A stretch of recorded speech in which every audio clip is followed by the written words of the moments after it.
live stream in a second or two, and I will find out soon enough if it's going.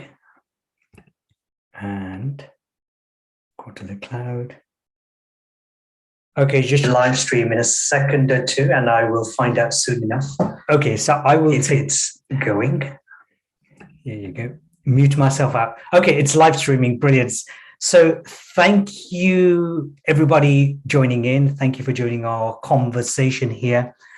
Today is about the year of the water tiger. And to be honest with you, when I first learned about not the water tiger, but Chinese astrology all those decades back, I was skeptical. I thought, well, you got different elements and you got the different years. How does that even impact on my life? Because it's like pigeonholing a whole group of people into very small categories. And actually, at the time I met our guest, Nicholas Haines, and I'll introduce you to him. When I met him, I actually learned that actually there was so much of my life that seemed to be fitting into a particular type of category. It made so much sense. Why was it that I'm so different to everyone around me? Why was it that I'm attracting certain type of people and pushing certain type of situations away? So anyway, today is about the year of the water tiger, and you're watching live. If you're not watching live, then you're watching replay. And I've got with me an amazing soul who I've known for nearly 20 years, Nicholas Haines. He's the co-founder of the 5 Institute. He's the creator of the Vitality Test. He's an expert in Chinese philosophy, lifelong experience in traditional Chinese medicine. Nick, welcome to my podcast. Oh, thank you so much, Arun. A real honor to be here. Love you dearly. Brilliant. Thank you so much. And I feel exactly the same. So first question, a lot of people obviously had a very, very tough couple of years. I don't know who hasn't, but I know a lot of people who have. Are we entering in a phase the year ahead? Is it a lucky year? Is it one of those things that we hope the fortune cookie will tell us, hey, you've got a great year ahead of you? Talk to us. Yeah. The last 2 years were kind of pretty brutal. I think that's one way to describe them. They were both metal energy years, and metal energy is about letting go. It's about detachment. It's about loss, connected with the lungs.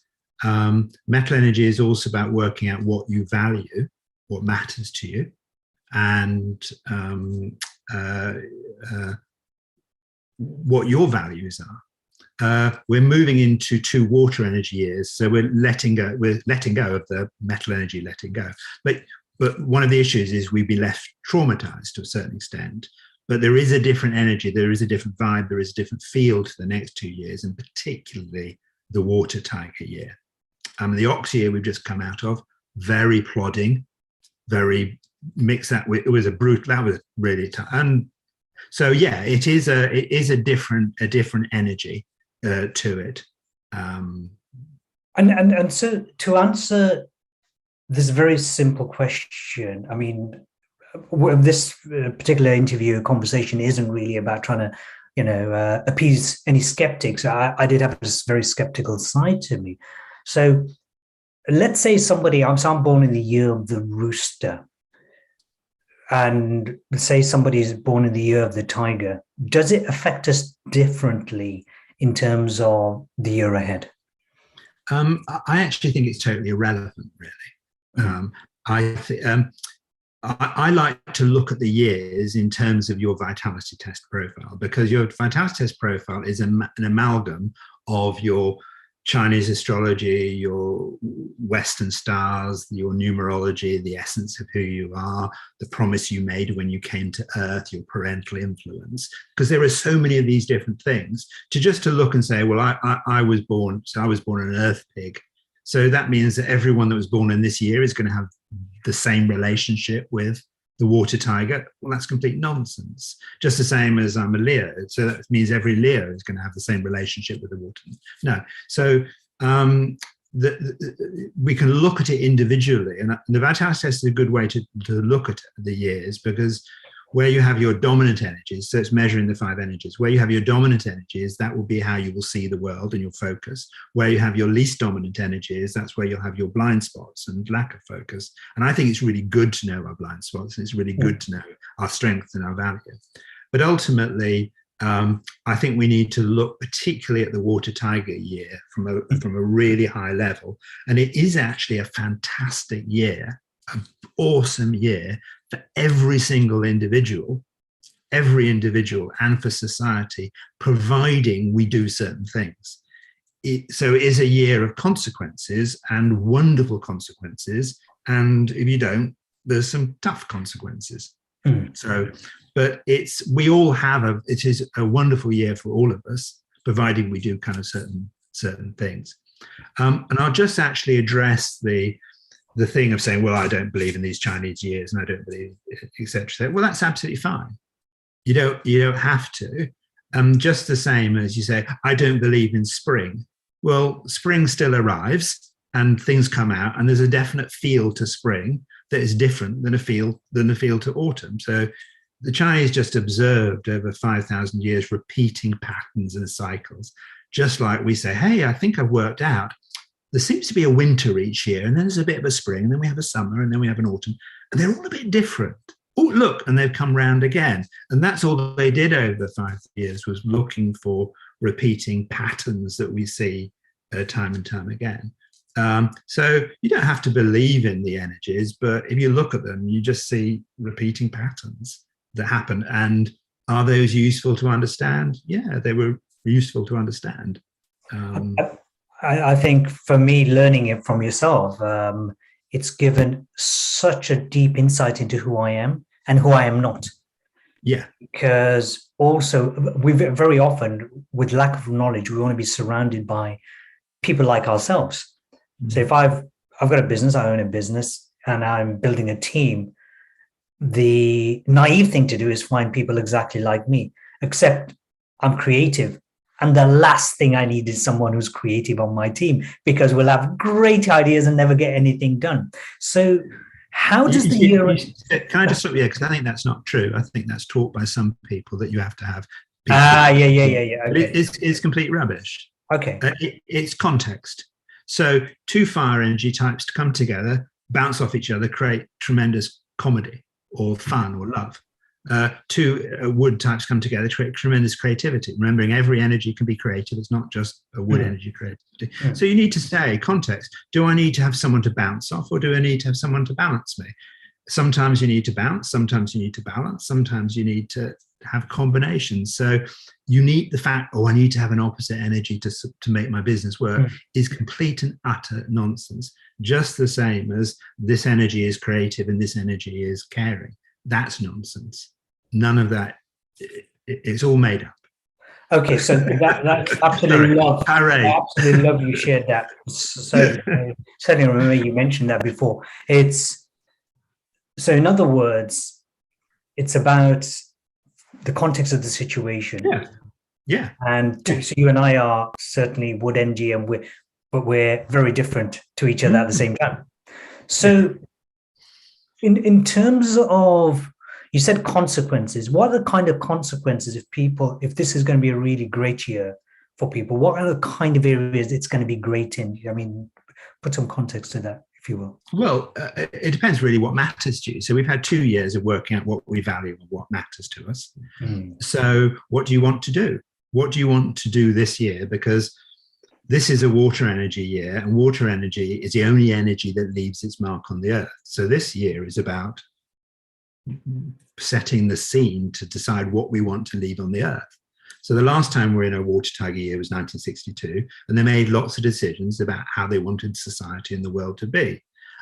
We get to choose as a collective how we want society and the world to be. As us individually, we're getting to say, okay, I've worked out what I value. I've worked out, hopefully, what I want to let go of. Hopefully I've cleared. And if you're watching this video, pop below in the comments, did you spend a lot of time clearing and throwing things away in 2020 and 2021? Because if you did the right job. So we've cleared things out, created space, because things cannot grow when you're too close and you have to have space.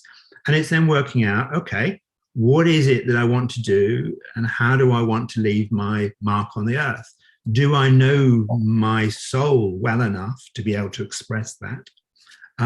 So we've got a year to really explore that, having let go and worked out what we value and worked out what matters to us and created some space. We've got a year to really kind of step into that as a water energy year, but not forgetting it's also a tiger year. And tigers are bold, they're courageous, they're powerful, they're dignified, they're royalty. So we have this powerful animal that's trustworthy and regal and powerful, loves a challenge, loves new things. Last year was an ox year. They love tradition and they like to stick in a lane and go like that. This is different. We've got this likes new challenges, likes new things, attached to a water energy year, which is about leaving your mark on the earth. So blooming heck. And this is once every 60 years that we get a year where we have a tiger and a water energy together to say, what do I want to leave on the earth? How do I want the world to be? How do I want to leave my mark? And you get the tiger to say, you can do it. You have that power, you have that authority. We're not in the mud anymore. We've moved somewhere else. Wow. So to answer your question, yeah, what are the consequences? Well, they're whatever you decide you want them to be. And the one thing I would say about a water tiger year is that you must take authority for yourself as to how you want to be and what you want to do within the context that we've had lots of arguments. So we need to sort that out as well. Right. Move away from that. We don't do that. We don't do that anymore. So a couple of things. First of all, so would the word legacy, creating a legacy? Yeah. Well, let me just, because this is dangerous. We're entering really dangerous territory here. Okay. So the Chinese believe that when you came to Earth, you made a promise to do something, a legacy, leave something, or explore something. So we have these myths, and I've got a kind of 4-part video series. We're helping people with some of this. But there are lots of myths around purpose, that big is best, and when you find your purpose, you'll be fearless, and purpose will arrive, and you'll suddenly have clarity and know what. Well, that's rubbish. It's absolutely, well, it's not rubbish. It's absolutely true for certain energy types that when they find their purpose, they will be fearless and have energy. When I found mine or bumped into mine, I was not fearless, and I was terrified. It created all these internal contradictions within me. And purpose does not have to be big. It does not have to be, oh, I'm going to change the world. Your purpose in life might be this time round to learn to love yourself. It might be to learn into relationships. It might be to explore what it's like to have fun. That might be what you said you would do when you came to Earth this time. So legacy is dangerous as a word, destiny, because it might be your legacy. You might be a shining example of how to love yourself. But we don't all have to be doing movements and creating things and leaving our mark. So we have to be really careful.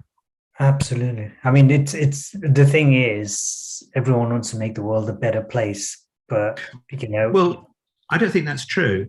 I think certain energy types want to make the world a better place. Other people want to have close communications and love. Other people want to be safe. Other people want to learn how to detach. Other people want to learn to explore freedom.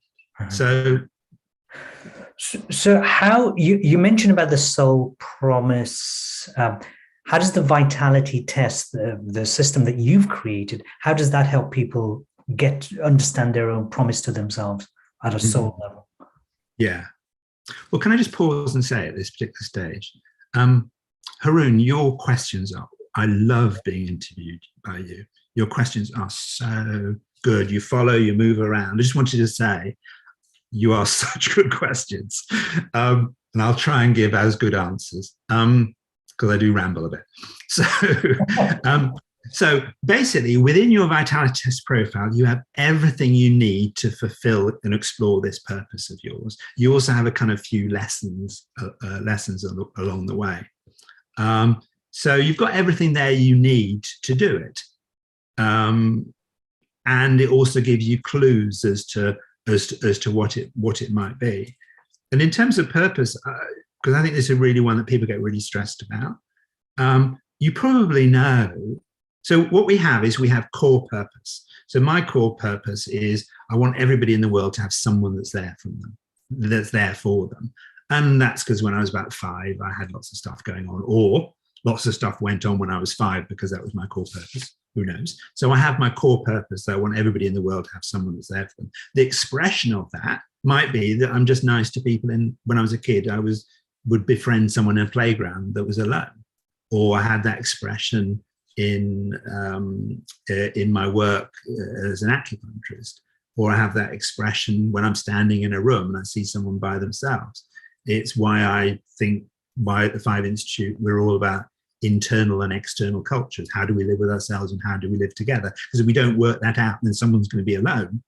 So I have lots and lots of expressions of our core purpose, whereas people often say, oh, I found my purpose. My purpose is to help women or men do this or that. This is my purpose. Well, that's expression of it. So I think with purpose, it's really interesting to look at all the different expressions that we keep doing. And through that is a thread that says kind of what we're roughly about. I don't think people need to get too hung up about it. So there's a bit of a thread. So your vitality test profile basically just has the stuff that you need to do that, stuff, to do whatever it is that you decided to explore. So, I mean, I know the answers to many of these questions, but I think this is more of a conversation with the audience, which is, so someone discovers their vitality test, they discover that this is the kind of combination, permutation of energy being that they are. What happens when someone lives in accordance with awareness of their own energy profile? I mean, what are the things you've observed with people who've done that? Okay. So in other words, knowing their strengths and weaknesses and living in accordance. Well, I think it's easier to understand what happens when they don't. Okay. So if you don't have the architecture of your life or things worked out that creates harmony between between the energies, because we often have more than one energy. If you don't have that architecture, that stuff worked out, then what you end up with is internal contradictions.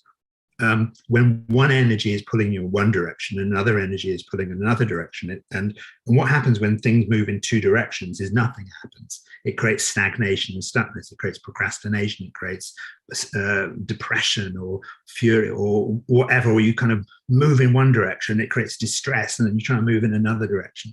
So to give a very practical example, I've got lots and lots of, I've got good chunk of wood energy. So the big question around there is, am I free? Are we free? I've also got lots of earth energy, which is all about belonging and connecting and communities. Got fire energy that wants to have fun. So I've got pretty good balance on those three. So I want to have a community and support people and really belong. So I start doing that. And then my wood energy says, yeah, but you want to be free. What are you doing down there? I'm now trapped helping people in this community. Oh, shit. That doesn't sound good. Okay, I'm going to break away and do that. Or my fire energy is wanting to have fun. My wood energy might be wanting to have freedom. My earth energy is wanting to be part of a community and belong. How do I work that internal contradiction out? Well, it's about architecture and design and an awareness that I have these different parts of me, and I need to design my life in a way that doesn't create or doesn't let the internal contradiction play out. And because if I do let it play out, I'm going to get trapped, or I'm going to get stuck, or I'm going to get depressed, or I'm going to get frustrated, or big thing, I'm just going to procrastinate around everything. So I think it's really good to know your energies and how they have an internal contradiction. I mean, there are 5 other things that create internal contradiction, but the energy is a really big one that creates this stuff. And you often look at why people are not taking action and procrastinating. It's because they've got these internal contradictions. And that's a danger with this year, when we're meant to be doing our big stuff, the water, driving, tiger and stuff, that we just get stuck in our internal contradictions and just get stuck. And I think that's a difficulty for people this year. So the first challenge, I would say, is probably just do your vitality test and have some awareness, just awareness. Yeah. And so they've got the awareness. Now, can you share with our audience? Everyone's different, of course, but are there maybe three things generally in the year ahead that will help them to increase their possibilities of good stuff coming into their life or happening in their life? Yeah, absolutely. So I think there are the three guidelines I'd go with is the first one is who's got the authority and the power. So that's the first one. You need to have authority in your life. So as soon as you read some newspapers or listen to the radio in the morning or watch some television or engage whatever you're doing, chances are you've given authority to that medium to decide how you're going to feel in that moment in time. Wow. So just pause there for a second. Pause. Yeah. Wow. This is actually phenomenal. Yeah. Because I as you're saying it rolls nicely, but it also means, what are you looking at first thing in the morning? Social media, for example. What are you waking up to? Sorry, I had to interrupt there. No, absolutely. And that's just in the morning. The constantly what we're in danger of constantly giving up. So these water energy is about authority and trust. Tigers are about authority. There's two things have come together. It's about authority and trust. So who should have it? Who should have that? Are you giving it away? Are you doing things? Are you allowing your past experiences to have authority over you to decide how you feel about situations, so forgiveness, etc. So one of the ways we're kind of really looking at this year is to explore your kind of past, present, and future, because each of them has a gift in them and a benefit in them, and there's a certain trap. So first of all, saying, okay, where are you giving your authority to? So that's the first guideline within the context of your past, present, and your future. The second one is to water energy has a very high perspective on stuff. It's the energy that gives us our perspective. It's related to winter. So we've seen the past and we're preparing the future. We're a point of rest. So it has, whereas we've just been in a two metal energy years, and that's about detachment. But as soon as you detach, you should automatically start to get perspective because you go out and above. So we're moving into a water energy time of bigger perspective. So the third thing you really got to do is rise up to give that bigger perspective and then lean into your power. And if you do that and you're not giving your authority away, you're rising up, you're leaning into your power, so I'm doing this, then you're already kind of part way there, just doing those two things. So how do we rise up? Well, as I'm talking about in various things at the moment we've got going on, we can put some links. We all have preformed thinking, acting, responding within certain situations that we can't rise up because we're down in the old conversation. So we need to look at the context of where we are. Then the third thing we really need to do, and this is, you'll love this because this is your work and this is what you do. It's the alignment of our actions within our kind of soul's calling of what our heart says we should be doing, what our soul says we should be doing, the promise we set. And I'm really careful not to labor this aspect of purpose, because there is a danger that people won't do anything this year because they think they haven't found their purpose, and they'll get hung up on that. Don't get hung up on that, please, although we talk about it. It's about just saying, okay, this matters to me. You've had 2 years to work out, explore. Actually, this really matters to me. Family, love, this, that, connection, expressing, communication, hugs, they all matter. We'll follow that soul's purpose, that love.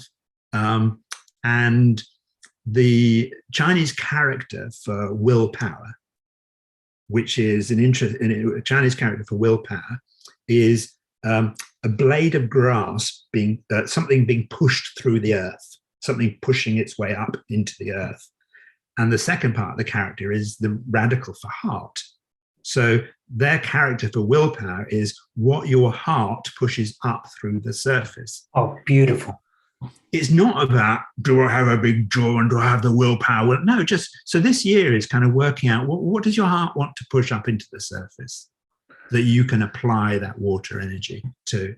And don't get hung up about destiny and this and legacy, and because it's most of the content that's written around that is written by people with water energy that really like that stuff. But us fire types, we get a bit anxious if we don't think we found out. So just think about what's in my heart that I want to push up through the surface and make in this world, and authority and power to do that. That's all we're really looking to do. And if we did that individually and collectively, woohoo. Well, this is it. I mean, this is the big thing. So your work, my work, Joe Medwell's work, which is, if everybody was living in accordance to their authentic nature, what you've been told, what you've read, etc., if you lived in accordance to your nature, I don't know, there probably wouldn't be so much conflict in the world. No, and we look at our internal and external contradictions and what goes on. And I loved when the Dalai Lama talked about kind of this, about being, you just have to do it most of the time.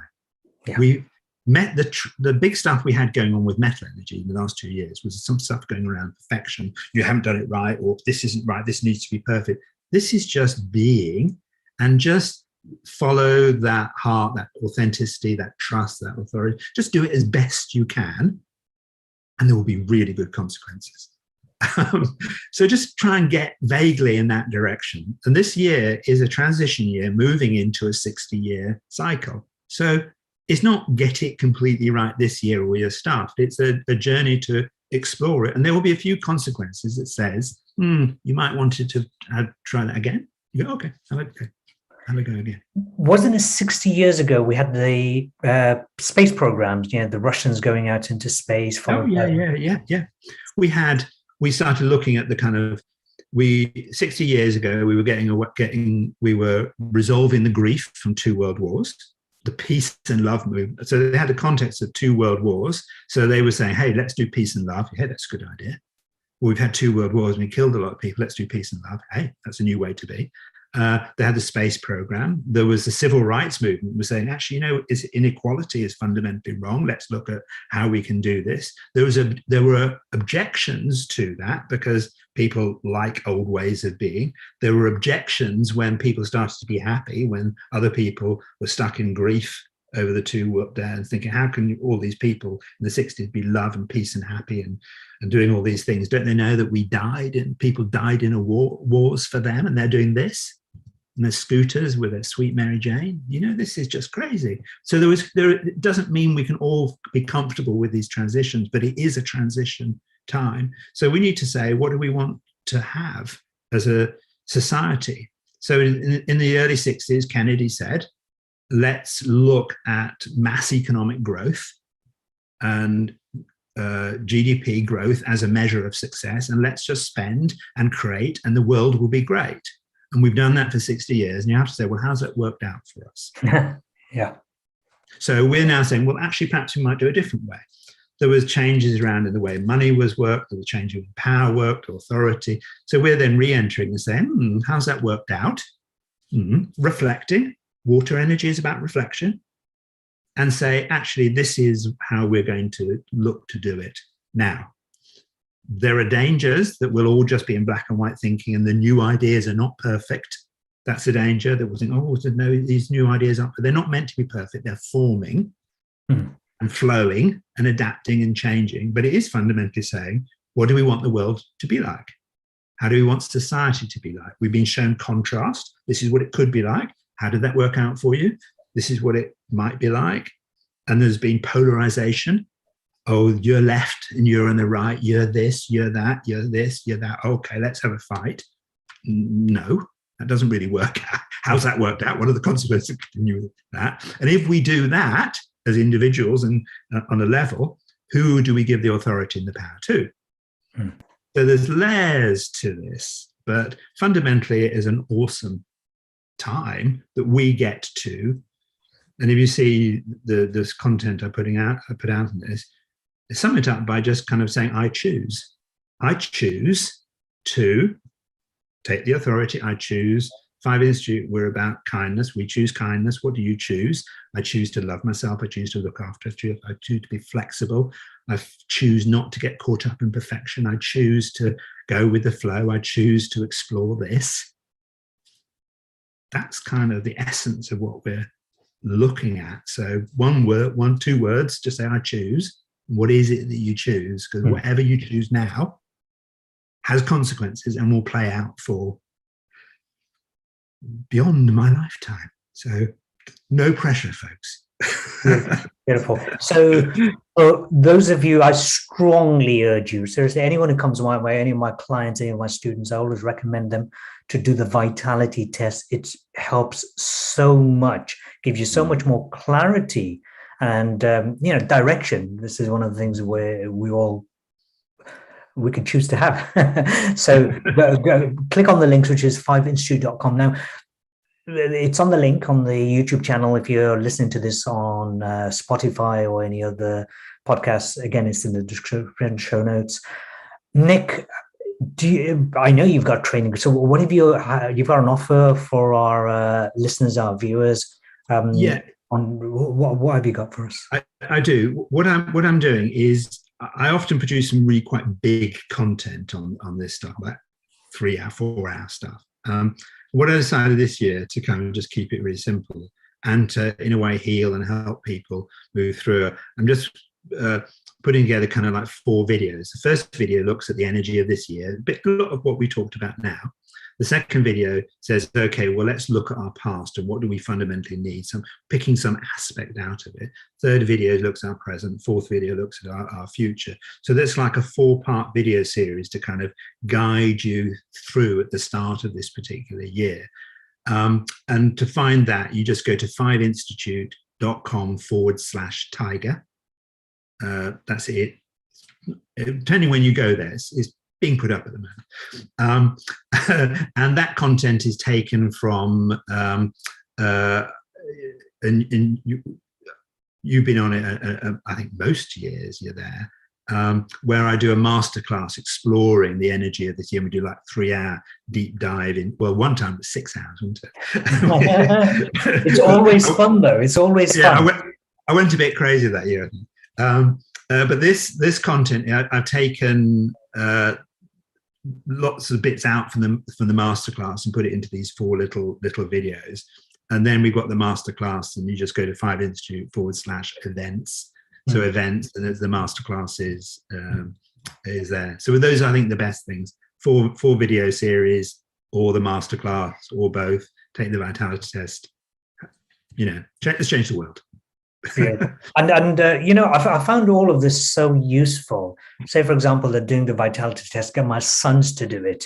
Mm-hmm. And initially, the perception I have, long before they did the vitality test, was actually quite different to once they did the vitality test. And I went, oh my goodness, no wonder my youngest is like this and my oldest is like that.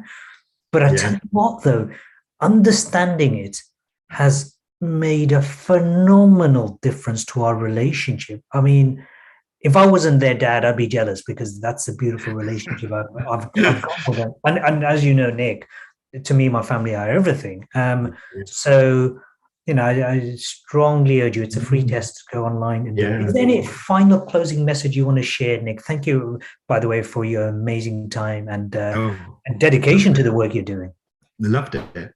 Any final message? Well, I think kind of follows on a little bit from what you just said about our family and our relationships. I think this has been quite tough for our relationships, both with ourselves and with other people. So we do need to kind of know ourselves like never before. That's one of the things we need to be exploring. But I think there is something about doing some healing about our relationships that I think is really important. And interestingly, I wrote the book, The Art of Kind and Flowing Relationships. I wrote that book at the beginning of this phase to try and guide people through. So I think that's some really useful content about our relationship with ourselves and our relationship with other people, because ultimately that's going to support us all to do the big work that we're here to do. So I would just say, yeah, dig into that relationship with yourself and other people, love, forgiveness, you know the stuff, kindness, all that stuff.